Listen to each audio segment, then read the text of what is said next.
Nous allons étudier le daf Petet dans Masechet Nedarim. Nous reprenons 3 lignes à la fin du daf Pechet Amud Bet. Nouvelle Mishnah. Veneder Almana Grusha. Le passage nous dit Yakum Aleha. Le neder d'une veuve ou d'une divorcée.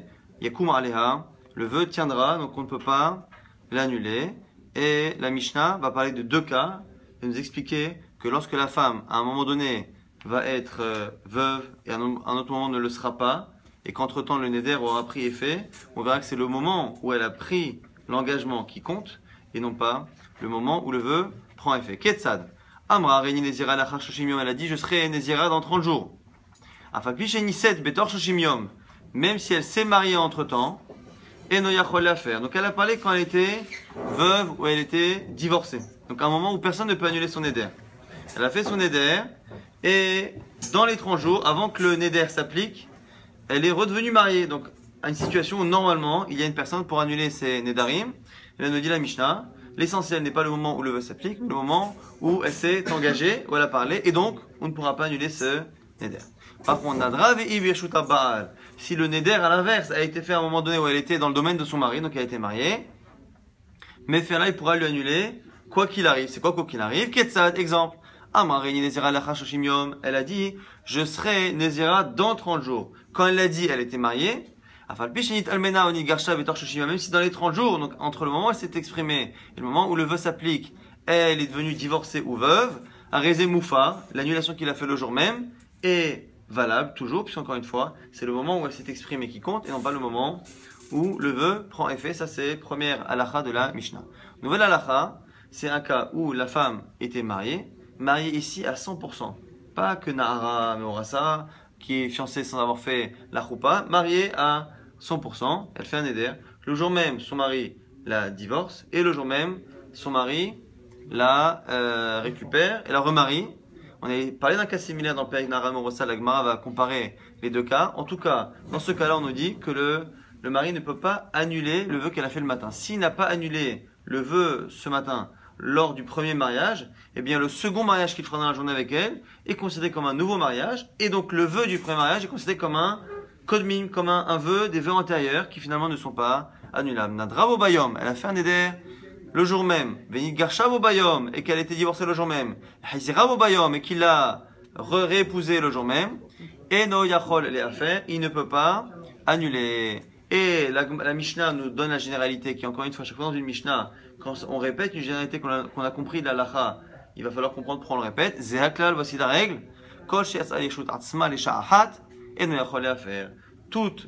Tout cas où la fille est sortie totalement du domaine de son mari pendant une fraction de seconde, eh bien, du coup, il ne peut plus annuler ce neder. Donc, on a 2 halachot. La première halakha, je la répète, c'était lorsque la femme avait fait un neder, qu'elle avait fait en sorte que le neder ne prenne effet que dans 30 jours, et qu'il y a un changement de situation matrimoniale entre le moment où elle s'exprime et le moment où le vœu s'applique. On voit que finalement, qu'est-ce qui compte pour savoir si le vœu est annulable ou pas? C'est sa situation matrimoniale au moment où elle s'exprime et non pas au moment où le vœu s'applique. Et là-dessus, la Gemara va apparemment nous dire que c'est une marloquette entre Rabbi Ishmael et Rabbi Akiva. Tanya, une braïta qui nous dit quoi? Almana Grusha Shamra, une femme qui est actuellement divorcée ou veuve, qui dit Areni Nezira Lekshenase, je serai Nezira, donc elle s'engage, et elle dit que ce sera le cas lorsque je serai mariée. Donc pareil, elle conditionne un événement futur, ici pas une date, mais un événement futur, mais pour l'instant la Gemara ne semble pas vouloir faire de différence entre ces deux détails. Vénisset, et elle se marie, donc comme prévu. Rabbi Ishmael Omer Yafer, Rabbi Ishmael dit elle peut annuler. Rabbi Akiva Omer, lo yafer. Rabbi Akiva dit il ne peut pas annuler. Donc autant Rabbi Akiva correspond à ce que l'on pensait, c'est-à-dire que puisque au moment où elle s'est exprimée, eh bien elle n'avait pas de mari, eh bien le vœu n'est pas annulable. Le fait que lorsque le vœu va s'appliquer, elle a un mari, ça ne change rien pour Rabbi Akiva. Mais Rabbi Ishmael dit si. Rabbi Ishmael dit il pourra annuler le neder. Donc Rabbi Ishmael a l'air de ne pas correspondre tellement à notre Mishnah. La Mishnah nous dit la Braïta Mechila Vesimana. Le siman pour retenir ces halachot de cette braïta, c'est Yeleli, Yud, Lamed, Yud. Pourquoi? Parce que Yafer, il annule, Lo Yafer, il n'annule pas, Lo Yafer, il n'annule pas, Yafer, il annule. Pourquoi? Parce qu'on va avoir 2 cas, et dans les 2 cas, chaque fois c'est Rabbi Ishmael qui s'exprime en premier, après Rabbi Akiva. Avec chaque fois la même logique. Mais comme les cas s'inversent, une fois quand elle s'exprime, elle est divorcée et après elle est mariée, une fois elle est mariée et après elle est divorcer. Et donc, à logique égale, on se retrouve à avoir des halachot opposés, puisque celui qui pense à chaque fois que c'est le moment où elle s'exprime qui est important, dans le premier cas, il dira qu'elle ne peut pas annuler, mais après, qu'elle annulera, et ainsi de suite. Et donc, si on prend toujours Rabbi Ishmael et Rabbi Akiva dans l'ordre et qu'on fait les deux cas, ça fait Yafer, il annule lo Yafer pour ceux qui n'est pas d'accord, et après l'inverse. Lo Yafer pour le premier qui parle, et Yafer, il pourra annuler. C'est quoi le second cas? C'est le cas inverse. Eshet Ish Amra Areni Nezira Eshet Garesh. Une femme qui est mariée, donc qui au moment où elle s'exprime, a un mari qui peut annuler son éder, mais qui dit qu'elle s'engage à être Nezira que lorsqu'elle sera divorcée. Et donc le moment d'application de son éder sera un moment où elle n'a plus personne pour annuler. On retrouve encore une fois la marloquette. Selon Rabbi Akiva, ce qui est essentiel, c'est le moment où elle s'exprime. Sur Rabbi Ishmael, c'est le moment où le vœu s'applique. Donc Rabbi Ishmael, du coup, maintenant il dira, lo Yafer, peut pas annuler, puisque l'essentiel, c'est le moment où le vœu s'applique, et à ce moment-là, elle sera divorcée. Rabbi Akiva Omer, Yafer, Rabbi Akiva dira qu'elle peut annuler. Tout va bien, et donc c'est ça, Yeleli, Yafer, lo Yafer, lo Yafer, Yafer. Maintenant, on va essayer de comprendre quelle est finalement la svara, la logique de chacun. Alors, Rabbi Ishmael, pourquoi moi je dis que ce qui est essentiel, c'est le moment où le vœu s'applique? C'est parce que le pasuk dans la Torah nous dit quoi? Rabbi Ishmael, Re Omer, Neder Almana ou Grusha. On dit que c'est le neder d'une veuve ou d'une divorcée qui, justement, Yakum Alea, qui va tenir. Donc c'est un neder. Pour que ce soit un neder, il faut que, techniquement, le Issour existe. Il faut que le neder s'applique au moment où elle est divorcée ou veuve pour que l'on commence à parler de la lacha de la Torah. Et Rabbi Akiva, ça va. Mais c'est marqué dans le pasuk, mais neder almana ou grusha. Avant de dire Yakum Alea, c'est marqué kol asher asera nafsha. Tout ce qu'elle s'interdit nous dit. Rabbi Akiva, tu as sauté les mots les plus importants. C'est vrai qu'on parle d'un neder, mais pas neder à n'importe quel moment. Kol asher asera, l'essentiel, c'est le moment où elle se l'interdit, au moment où elle s'engage. C'est le moment où elle s'engage qui fait dépendre justement cette halakha de la fara ou pas. Donc du coup, Rabbi Akiva et Rabbi Ishmael sont en désaccord sur la compréhension du pasuk. Quel est finalement le point le plus important? Le moment où le neder s'applique ou le moment où la femme s'engage. Donc pour l'instant, on a l'air d'avoir une marloquette. Ça, donc Hache Issour et Neder Beshat Almanu Vegiroshin. Donc il faut que c'est le moment où elle s'engage qui est le plus important. Amar Afriza, donc Afriza nous dit du coup que Matniti, notre Mishnah, c'est Rabbi Akiva. C'est Rabbi Akiva. Pourquoi? Parce qu'on n'a pas pour l'instant de raison de faire une différence entre un neder qui est lié à un nombre de jours, comme dans la Mishnah. Donc dans 30 jours, je serai Nézira, et entre-temps, elle divorce, ou entre-temps, elle se marie, si elle était divorcée.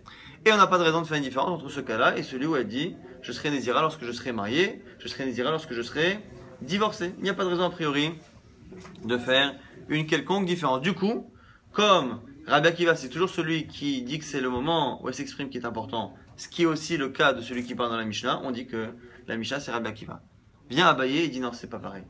C'est deux cas différents. Amar Abaye, Abaye Amar, Afilou Tema Rabbi Ishmael. Même si tu dis que la Mishnah c'est Rabbi Ishmael, ça marche. Pourquoi? Matnidin Talian Nafsha Beyome, Braïta Talian Nafsha Binisuin. C'est pas pareil lorsque le vœu est dépendant d'un nombre de jours, d'une date, et lorsque le vœu est dépendant du mariage ou du divorce. Non, mariage ou divorce. Pourquoi? Shalmu Yome Velonit Garsha, Shalmu Yome Velonit Minasva. Pourquoi? Parce que lorsque la femme a dit dans 30 jours, dans le cas de la Mishnah par exemple, elle a dit dans 30 jours je serai Nézira. Elle n'a pas dit que ça allait dépendre du fait qu'elle soit mariée, alors que pour l'instant elle est divorcée. Ou si elle est divorcée, du fait qu'elle se remarie. Elle n'a pas fait dépendre ça. Donc du coup, son éder n'étant dépendant que d'une date, eh bien l'essentiel ici, on n'a pas fait allusion à un changement matrimonial. Donc il n'y a pas de raison que le changement matrimonial fasse quelque chose. Donc, quand est-ce que Rabbi Ishmael sera en désaccord en fait? Rabbi Ishmael sera en désaccord dans le cas où elle a dit le neder ne fonctionnera que lorsque je serai marié ou que lorsque je serai divorcé. C'est une manière de dire finalement que actuellement j'ai une situation X, donc je suis marié par exemple, et donc mon mari peut annuler, mais si elle a fait conditionner son vœu au fait d'être divorcé, c'est une manière de dire je veux que mon vœu se fasse à un moment donné et de telle sorte à ce que mon mari ne puisse pas l'annuler. C'est pour ça qu'elle a fait dépendre du divorce. Et à l'inverse, si elle est divorcée et qu'elle dit je veux être Nézira que lorsque je serai marié, le fait de faire dépendre ce neder d'une action qui a par nature cette capacité à changer,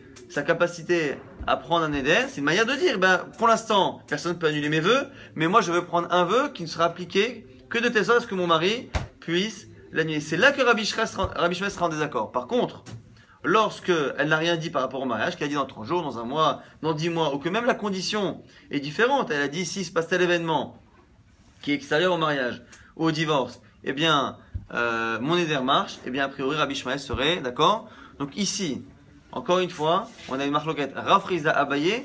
Est-ce que la marloquette de Rabbi Ishmael et de Rabbi Akiva, elle est générale sur toujours, est-ce que lorsque l'on fait un éder, est-ce que la femme peut l'annuler en fonction du moment où elle l'exprime, au moment où il s'applique? Selon Rabbi Rizda, c'est toujours. Selon Abaye, c'est beaucoup plus restreint. C'est Dafka lorsque la condition est liée au mariage. C'est une manière de dire finalement elle veut finalement que son mari annule ou n'annule pas, puisque finalement elle a fait dépendre son éder du mariage. Ça, c'était l'explication de la première partie de la Mishnah. On avait dit dans le second cas de la Mishnah, seconde halakha de la Mishnah, on avait dit qu'un homme qui avait épousé une femme à 100%, qui cette femme fait un éder, le jour même il la divorce sans annuler le néder, il la réépouse le jour même, il ne peut plus annuler puisque le vœu qu'elle a fait avec le premier mari, qui n'est autre que lui-même, est considéré comme des vœux kodmim, des vœux antérieurs, sur lesquels il ne peut rien. Et on avait dit, c'est quoi la règle? C'est que dès qu'une fille sort totalement du domaine de son mari ou de celui qui peut annuler, eh bien, il ne la récupère pas.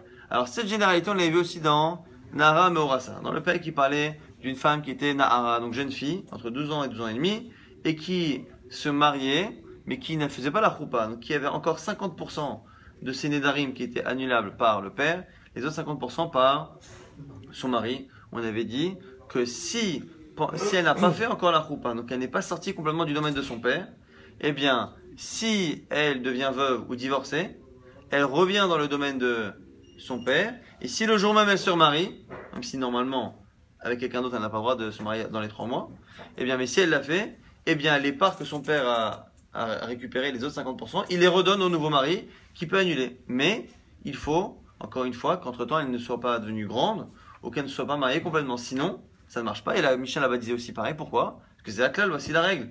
Dès qu'elle sort complètement du domaine de son père, eh bien, il ne peut plus récupérer, et le mari non plus ne peut pas récupérer ses parts. Donc finalement, cette règle qui est citée à la fin de notre Mishnah a déjà été citée à la fin de la Mishnah, qui est dans Perek Nahara Meorasa. Donc la Gemara va essayer de nous apprendre qu'est-ce que l'on apprend. Finalement, puisqu'à chaque fois dans les halachot que l'on a citées, la halakha nous montre clairement une règle. Elle marche selon une règle. Donc une fois qu'on a la halakha et que celui qui lit la halakha comprend la règle, à quoi ça sert de dire voici la règle et de la répéter de manière purement théorique? Puisque dans tous les cas, la halakha pratique que tu viens de me citer m'apprend cette règle. J'ai une halakha qui me montre que finalement, qu'est-ce qui fait que le père récupère? C'est lorsqu'elle ne s'émancipe jamais, pas totalement, mais dès qu'elle s'émancipe, ça ne marche plus. À quoi ça sert de me répéter la règle? Elle apparaît chez nous. Pourquoi? À quoi ça sert de répéter? Une fois que tu m'as dit que puisqu'elle a été mariée complètement, il ne peut pas la récupérer, le mari ne peut pas annuler le vœu du matin, j'ai compris que c'est parce qu'elle s'est émancipée entre temps. Donc, c'est la question de la Hagmara, et la Hagmara va nous dire qu'à chaque fois on apprend un cas différent. La règle que l'on a répétée dans le Perek Nahara Meorasa, les Hatouye, ça vient nous apprendre. Avant de lire les deux cas, on va juste introduire quelque chose. Lorsqu'on a dit c'est quoi la choupa, la femme fait les kiddushin. À l'époque on faisait les kiddushin, il donnait une bague ou de l'argent, et on attendait 1 an. Pendant 1 an elle allait chez papa, elle préparait le trousseau, elle préparait son mariage, sa robe, ainsi de suite. Et au bout d'1 an, elle allait habiter chez le mari.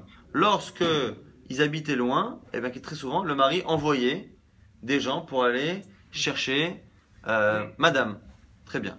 Maintenant, la question qui se pose, c'est à quel moment cette jeune femme est considérée comme étant sortie de chez son père pour aller chez son mari. Alors, quand le mari et le père habitent en face, c'est pas compliqué à gérer. Quand il y a quelques jours de marche, quelques semaines, c'est compliqué. Quel est le statut de cette femme pendant tout le voyage? Elle est sortie de chez son père, mais elle n'est pas encore chez son mari. Quel est le statut de cette femme? Et donc, du coup, ça va dépendre de qui l'accompagne. Et on verra ici, c'est ça qu'on apprend à chaque fois des deux cas. Il y a 2 cas possibles. Soit le père la transmet complètement dans les mains des envoyés du mari. Donc le mari envoie des gens et il laisse sa fille et il lui dit au revoir sur le palier et shalom à l'Israël. Très bien. À ce moment-là, on verra qu'elle est considérée déjà comme étant entre les mains, entre guillemets, du mari puisque le père l'a lâchée. Et donc dans plein de domaines, il y aura des conséquences. Et donc il y aura eu la choupa qui s'est passée entre temps. En sachant qu'il y a des problèmes de gros sous, déjà c'est un héritage, des problèmes de Touma si il est Kohen et qu'elle descend entre temps. Donc il y a quand même beaucoup d'afkamina en dehors des Nédarim. Par contre, on verra tout de suite, si le père accompagne sa fille avec les envoyés, ou qu'il envoie quelqu'un pour accompagner, il ne faut pas la laisser, il dit attends je ne vais pas te laisser partir comme une étrangère, je laisse quelqu'un, à partir du moment où le père, par lui-même ou par quelqu'un d'autre, est représenté avec cette délégation qui revient chez le mari, eh bien à ce moment-là, on considère que la femme n'est pas encore sortie complètement du domaine de son père et donc pas complètement rentrée dans le domaine de son mari. Donc on a deux cas, ces deux cas, c'est cela que nous apprend chaque fois Zéaklal. C'est quoi Zéaklal? On nous apprend deux cas. Il faut apprendre que parfois elle ne sort pas encore du domaine du mari, parfois elle sort complètement. Donc Zéaklal et Katane Gabe Nara Morasa, le cas qui avait marqué dans le Pérec Nara Morasa, les atouye alacha av im shlocha baal, o shalchu shlocha av im shlocha baal, ben Nara Morasa. C'est pour m'apprendre justement que la Nara Morasa, celle qui n'a pas encore fait la roupa et qui est Nara, cette fille-là, Davia ou Baala, Mefirin, Nedareha, c'est encore son père et son mari qui peuvent l'annuler, puisqu'elle n'est pas encore sortie complètement du domaine. Donc quel est le cas où on dit qu'elle n'est pas encore sortie complètement du domaine? Il y a le cas qu'on avait vu dans la Mishnah, mais pourquoi nous répéter encore que si elle n'est pas encore sortie complètement, eh bien le père doit annuler? C'est encore un autre cas qu'on n'aurait pas imaginé, un cas un peu biscornu, c'est quoi? C'est le cas où la fille est sortie de chez lui, mais que le père ou un de ses représentants l'a accompagnée. C'est encore un autre cas où on considère qu'elle n'est pas sortie complètement du domaine de son père. Et donc c'est le fameux cas qui est rajouté par la Mishnah. Chez nous maintenant c'est la même chose, Zéaklal. On a déjà un cas, on a vu que lorsque la fille, elle est émancipée, elle s'est mariée complètement, elle s'est émancipée, elle n'est plus dans le domaine de son père ni personne. Même le mari, lorsqu'il la récupère, il ne peut pas récupérer ses droits parce qu'entre-temps, elle n'a appartenu à personne. Si elle revient dans le domaine de son père, lorsqu'elle était Nahara, eh bien je veux bien. Mais une fois qu'elle a perdu ce statut-là et qu'elle ne revient pas dans le domaine de son père, elle est devenue émancipée totalement. Lorsqu'elle se remarie, c'est une nouvelle femme qui se remarie. En tout cas, il ne peut rien faire avec les vœux antérieurs puisque personne n'a gardé ce droit-là pendant le court temps où elle a été divorcée. Et donc du coup, on a déjà appris, ça y est, qu'une fois qu'elle est émancipée, le mari ne peut plus rien faire. À quoi ça sert de nous redire encore cela, de nous reparler encore d'un cas d'émancipation? Zéakla le katane gabe velundarim. À quoi ça sert encore de nous répéter que lorsqu'elle est émancipée, on ne peut plus rien faire? C'est pour m'apprendre encore une fois un cas d'émancipation un peu plus rare que tu peux imaginer naturellement. Les atouillés quoi? Masara av lishlocha baal ou shemasru shlocha av lishlocha baal, shela baal mefa bekonmin. Que justement dans le cas, c'est quoi ce cas-là où elle s'est émancipée? C'est dans le cas où le père a laissé partir la fille seul. Il a laissé partir seul. On a dit que le mari peut annuler les vœux antérieurs lorsqu'il est en association avec le père. Tant que le père a un droit, eh bien, lui récupère un peu de ce droit et il peut annuler les vœux qui sont antérieurs à son mariage. Dès que la fille s'émancipe de son père, lui il gagne un droit plus grand parce que finalement c'est lui qui annule 100% des vœux. Mais comme il prend 100% des parts d'annulation, il a perdu une marge de manœuvre qui sont les vœux justement qui sont antérieure. Et donc du coup c'est ça la nafkamina, c'est que dès qu'elle s'est émancipée de son père d'une autre manière, c'est quoi? C'est lorsqu'elle est sortie de chez son père sans être accompagnée par son père ou par un représentant, à ce moment-là elle est émancipée à 100% et donc le mari ne peut plus annuler tous les vœux qui sont antérieurs. Ça c'était la fin de l'explication de la Mishnah précédente. Maintenant on va rentrer dans une nouvelle Mishnah. Alors la Mishnah, mieux vaut l'introduire parce qu'elle est un peu délicate à comprendre. Alors, même si tous les commentaires de la Mishnah ne seront pas d'accord, on va comprendre comme le Ran, comme la majorité des commentaires et comme ça a l'air d'être dans l'Yerushalmi, on a ici une Mishnah qui va décomposer 9 cas. 9 cas où une jeune femme ne peut plus faire annuler son neder par son père. Et ici, ce sont 9 cas qui techniquement ne sont que 3 cas. En fait, il y a 3 problématiques, 3 raisons qui peuvent faire chacune que la fille ne peut plus faire annuler son vœu. Simplement, on a décomposé chacune de ces raisons en 3 cas si on estime que les autres raisons peuvent être indifféremment présentes ou absentes. Donc finalement, c'est 9 cas, mais qu'il vaut mieux résumer en 3 cas. Ces 3 cas, c'est quoi? C'est une fille qui est adulte. Dès que la fille est adulte, le père ne peut plus annuler. Dès que la fille, l'orléno, est orpheline, elle a perdu son père, donc elle a perdu celui qui peut annuler. Donc évidemment, elle n'a plus personne pour annuler. Et un autre cas, qui est la pseudo-orpheline. Pseudo-orpheline, c'est quoi? C'est la fille qui on appelle orpheline behaye avia, l'orpheline du vivant de son père. Je l'appelle la pseudo-orpheline, parce que la Mishnah va l'appeler orpheline, personne. C'est quoi? C'est celle qui s'est émancipée.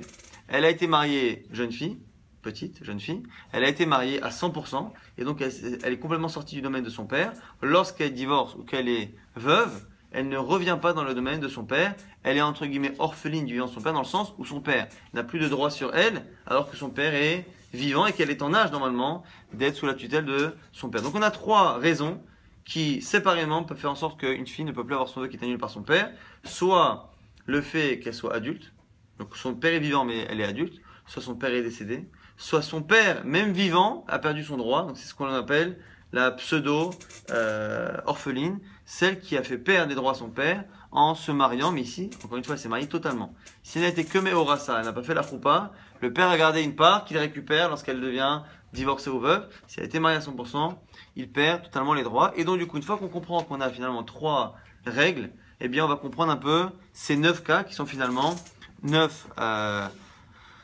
pratiques, sous cas de finalement 3 règles. On parle de quel type de vœu là en fait, quand on parle d'annulation des vœux?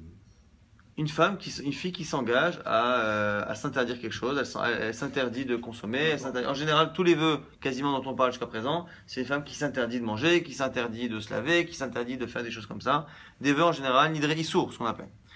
Donc Tesha Neharot, Nidrehen Kaemin. Il y a 9 jeunes filles qui ont leurs vœux qui tiennent, donc qui ne peuvent pas être annulés. Donc c'est qui? Bogeret, Vehi Yetoma. Alors, encore une fois, n'oubliez pas ici, la Yetoma, l'orpheline, c'est pas l'orpheline, c'est la pseudo-orpheline. Celle qui est vraiment orpheline, on l'appelle Metavia. Son père est mort. Et là, on fait pas de jeu de mots, on fait pas d'image, il est mort au sens propre. Donc, Yetoma ici, c'est une pseudo-orpheline. Donc, celle-ci, donc c'est ça les 3 premiers cas. C'est un cas en fait où la fille, elle est orpheline du temps de son père, c'est-à-dire qu'elle a été mariée à 100%. Et ce qu'on est en train de nous dire ici, c'est quel que soit son statut au moment où elle s'engage. Au moment où elle s'engage, ou maintenant adulte, mineure, qu'elle soit engagée mineure et que maintenant elle soit majeure, ou qu'elle ait tout fait majeure, qu'elle ait tout fait mineure, quoi qu'il arrive, à partir du moment où elle a été mariée à 100%, eh bien, elle est Yetoma Bechai Avia, et il n'y a plus de vœu. Donc, Bogeret, elle est adulte. Adulte au moment où elle s'exprime, et au moment où elle veut annuler. Mais Yetoma, mais elle est dans tous les cas, en dehors de cette problématique-là, elle est Yetoma, c'est-à-dire que son père ne peut plus rien faire, parce qu'elle a été mariée. Nahara ou Bagra, maintenant c'est un cas où elle a fait le vœu en étant jeune fille, entre-temps dans la journée elle est devenue adulte, mais Mazem Shane ça change rien parce que dans tous les cas, Yitoma, elle est orpheline, donc Vehinara, donc ça c'est Yitoma, donc c'est le deuxième cas, Nahara Shelo Bagra, et maintenant un cas où au moment où elle s'exprime, et au moment où elle veut annuler, elle est encore jeune fille, elle est encore mineure, enfin jeune fille en tout cas, Vehi Yitoma est pareil. À partir du moment où elle est Yitoma, où son père ne peut plus rien faire, quoi qu'il arrive, c'est que c'est 3 sous-cas de la même problématique. La même problématique, c'est quoi? C'est à partir du moment où son père a perdu ses droits par son mariage total avec une personne, et bien du coup, qu'elle soit actuellement adulte, qu'elle soit actuellement mineure, ou qu'elle était mineure au moment où elle s'exprime et qu'entre-temps elle a changé, ça change strictement rien. Ce sont 3 cas qui se répètent finalement, mais qui disent la même chose. Elle peut hériter de son père si elle a été déjà mariée ou bien non, c'est fini? Normalement, non. Ah ouais, c'est fini. À part, non, l'héritage, c'est encore un autre problème. Bogeret ou Metavia. Donc elle est Bogeret maintenant, elle est adulte. Ou Metavia et son père est mort. Donc là, ça va être 3 cas qui, encore une fois, ne font que finalement expliciter tous les cas possibles quasiment du cas où son père est mort. Mais l'essentiel ici, même si on va avoir des fois d'autres raisons qui se cumulent, mais l'essentiel ici, c'est que la fille ayant perdu son père, elle n'a plus personne pour annuler. Donc ça change rien qu'elle soit mineure, majeure, mariée, pas mariée, ça change rien. Metavia, son père est mort. Bogeret, donc elle est adulte, mais on s'en fiche, ou Metavia, son père est mort. Nahara, Bogeret ou Metavia. Maintenant, c'est le cas où son père est mort, mais pareil, elle s'est exprimée, elle était jeune fille. Maintenant qu'elle veut annuler, elle est adulte, mais on s'en fiche. L'essentiel, c'est que Metavia, elle peut plus annuler parce qu'il n'y a plus de père. Nahara, chez Lobagra ou Metavia, et encore un troisième cas, c'est le cas où elle est jeune fille, depuis le début, au moment où elle s'exprime, au moment où elle veut annuler. Et pareil, Metavia, son père est décédé. Encore une fois, on aurait pu résumer ce cas-là en un seul mot. Metavia. Ce que diront Chachamim dans la Gemara.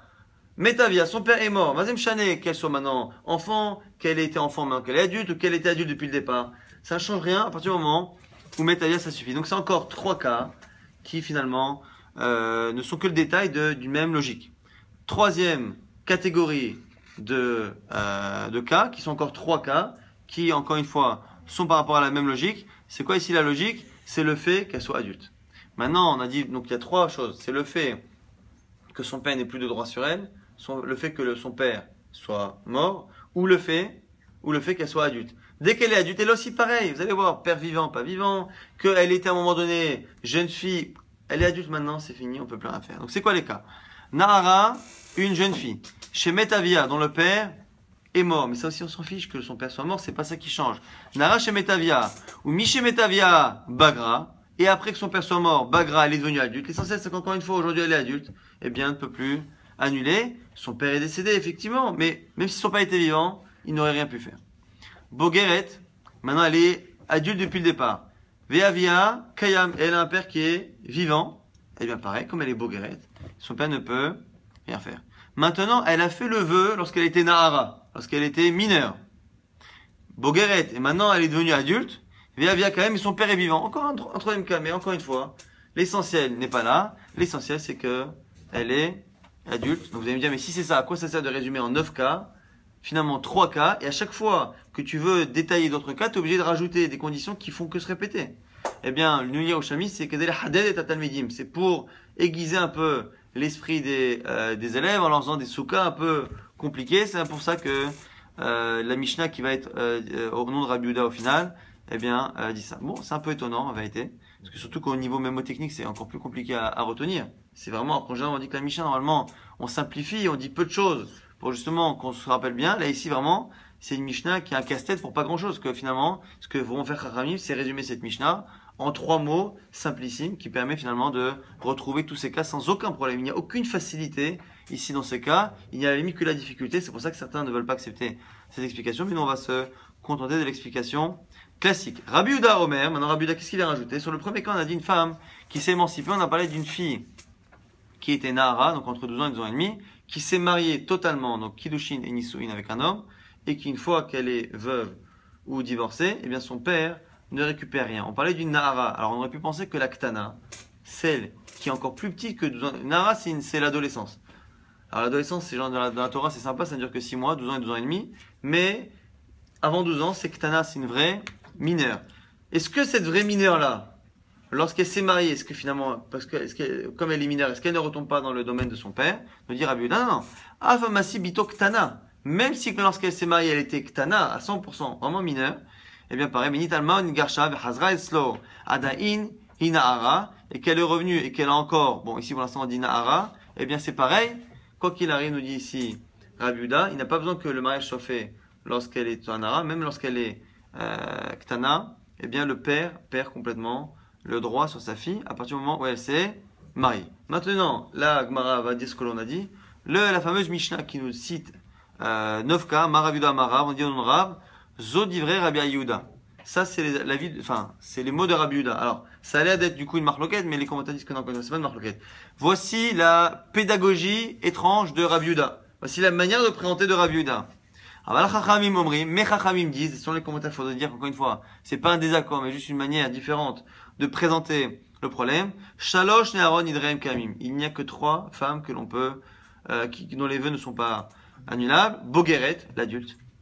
Yetoma, celle qui est réellement, cette fois-là, réellement orpheline, et Yetoma Bechayaav, la fausse, la pseudo-orpheline qui n'a fait que perdre, que s'émanciper et faire perdre le droit à son père. Donc, même si, techniquement, dans les mots, ça a l'air d'être une opposition, le seul problème, c'est que quand on décortique les cas, et quand on regarde la vie du Yerushalmi, la majorité des commentaires, ici, on ne parle pas d'un désaccord, mais simplement d'une manière différente de présenter, même si ça rend la Mishnah, en réalité, très très difficile à comprendre, une manière vraiment très étrange d'exprimer la vie d'un Tana, et même la Gemara, la manière de dire que ça c'est lui, c'est pas la manière que l'on a habituellement de dire que les deux sont d'accord et qui s'expriment différemment, mais encore une fois, on se contente de la vie et la lecture qui est la plus acceptée. Nouvelle Mishnah, on va parler maintenant d'un cas où la femme a fait un neder, et que ce neder est lié à une condition. Est-ce que, donc, si il se passe telle chose, ou je fais telle chose, mon neder marche. Est-ce que le mari peut annuler tout de suite? Ou est-ce qu'il doit attendre que la condition s'applique pour que le neder puisse commencer à prendre effet? Parce que Birklal, si la condition ne s'applique pas, il se peut que ce neder n'existe pas. Il n'y a peut-être pas encore de neder, Birklal. Peut-être qu'il n'y aura de neder que le jour où la condition s'appliquera. La Mishnah nous dit non, on peut annuler même avant. Konam sheninena le aba ou la vicha. Im osaani alpicha. Je m'engage à ne plus donner ou faire profiter mon père ou ton père si je te fais quelque chose à toi. Ou l'inverse. Encore une fois, les cas cités sont indifférents. Sheni ne'elecha im osani alpi aba ou alpi abicha un réseau à faire. Ils sont disputés à cause des pères. Donc il dit voilà, à toi je te fais plus rien si je fais quelque chose à mon père ou à ton père. Quoi qu'il a, encore une fois, l'idée c'est d'interdire une action A, si il se passe l'action B ou l'inverse, BA à B, c'est pareil, quoi qu'il arrive. Est-ce qu'on peut annuler? Nous dit la Mishnah. Arrêtez à faire, il peut annuler, même si au moment où il entend le neder, au moment où il l'annule, il n'y a pas encore de réalité, il y a un neder potentiel, possible, mais qui n'est pas encore existant. Non, c'est pas qu'elle l'a reporté à plus tard, c'est que bien clairement, on ne sait pas s'il va exister. Et la Gemara va nous dire que ce qui est marqué chez nous dans la Mishnah comme étant quelque chose de clair et sans désaccord, finalement est sujet à un désaccord, Rabbi Nathan. Mais la Mishnah chez nous n'a cité que l'avis de Chachamim, donc la Gemara va nous dire que ce qui est marqué dans la Mishnah n'est pas si évident. Il y a une discussion là-dessus. Tanya, Maraita, Sheni Nene le Abba ou la Vicha Imanyosa le Picha, lorsqu'elle a fait ce même néder là, donc elle a fait le néder de ne plus faire profiter un des pères. Si elle lui fait quelque chose à lui, encore une fois, c'est un néder d'une action B liée à une action A, Rabbi Nathan Omer le Yafer Rabbi Nathan, il ne peut pas annuler. Il n'y a pas encore de néder que tu vas annuler. Pour qu'annuler, il faut qu'il y ait quelque chose. Hachami Omrim, Yafer, Hachami diront que oui. Encore une fois, un cas similaire, c'est la femme qui dit qu'elle s'interdit tous les hommes si elle touche à son mari, ou inversement. Si je te touche ou tu me touches, eh bien, je m'interdis tous les juifs du monde. Rabbi Nathan Omer le Yafer. Rabbi Nathan dit, eh bien, il ne peut pas annuler, parce qu'encore une fois, ce néder n'existe pas encore, puisque l'application qui conditionne son existence n'est pas encore réalisée. Et Chachamim Omrim, il fait selon Chachamim, oui, donc on va résumer très rapidement ce qu'on a vu dans le DAF d'aujourd'hui. On a vu une marloquette Rabbi Ishmael, Rabbi Akiva, sur un néder qui était lié à un événement. Si la personne a fait un néder, la femme a fait un néder, et qu'il y a un événement, et qu'entre-temps, sa situation matrimoniale a changé, eh bien, selon Rabbi Akiva, on regarde le moment où elle s'est engagée. Selon Rabbi Ishmael, on regarde le moment où le neder prend effet. Marloquette là-dessus entre Raprizda et Abaye. Si cette discussion-là, entre quel est le moment le plus important, le moment où elle s'exprime ou le moment où le vœu prend effet, est-ce que cette marloquette est totale dans tous les cas, ou simplement la marloquette n'existe que lorsque la condition qui fait appliquer le neder était même une condition qui est liée au mariage, et donc c'est comme si elle avait dit, je veux que mon mari puisse, que mon mari ne puisse pas, donc c'est marloquette entre Raprizda et Abaye. On a vu également que lorsque le mari envoyait quelqu'un chercher sa femme pour faire la choupa, eh bien, quand est-ce que la femme sortait du domaine de son père pour entrer dans le domaine du mari? Eh bien, si les envoyés du mari sont seuls pour la récupérer, dès qu'elle sort de la maison, que les envoyés l'ont récupérée, elle est sortie du domaine de son père, et avec toutes les conséquences que ça peut entraîner. Si par contre son père ou quelqu'un qui le représente l'accompagne, ce ne sera que lorsqu'elle arrivera chez son mari qu'on la considérera comme Nessoa, entre autres pour tout ce qui est Nedarim. On avait vu aussi une Mishnah avec ce qui pouvait ressembler à deux avis, mais qui finalement n'en était pas, en tout cas selon la majorité des commentaires. C'était finalement trois conditions qui font qu'une fille ne peut pas avoir son vœu qui est annulé par son père, sans humour noir lorsque son père est mort, lorsque son père n'est pas mort mais que il n'est plus présent pour le faire puisqu'elle s'est mariée totalement et qu'il a perdu son droit, elle s'est émancipée, il ne récupère pas le droit de lui annuler Neder, même si maintenant elle est encore mineure. Et le troisième cas, on a dit, c'est lorsqu'elle est adulte. Ces trois cas dans la Mishnah, qui finalement sera l'avis de Rabbi Yehuda, ces trois cas sont décomposés en 9 cas, où à chaque fois on prend une condition et on la décline en 3 cas pour montrer que les autres conditions peuvent être présentes ou pas, adulte ou pas adulte, père vivant ou pas vivant, quoi qu'il arrive, dès qu'on a une condition qui est présente, eh bien cela suffit pour que le vœu ne puisse pas être annulé. Et à la fin, on avait vu une Mishnah qui ne donnait qu'un avis, mais que la Gemara avait finalement rapporté deux avis là-dessus. Donc Rabbi Nathan, Rabbi Nathan et Chachamim.